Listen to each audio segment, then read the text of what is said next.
What's up, this is Ricardo, and in this video I'll show you how to remove the DC jack from a Dell Inspiron 5570.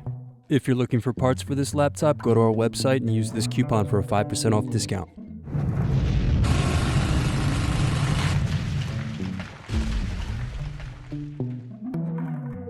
First, unscrew and slide out DVD optical drive.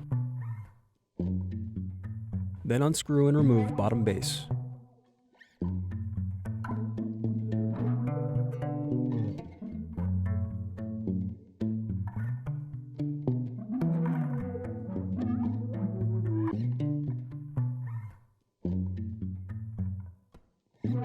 Now unscrew and disconnect battery.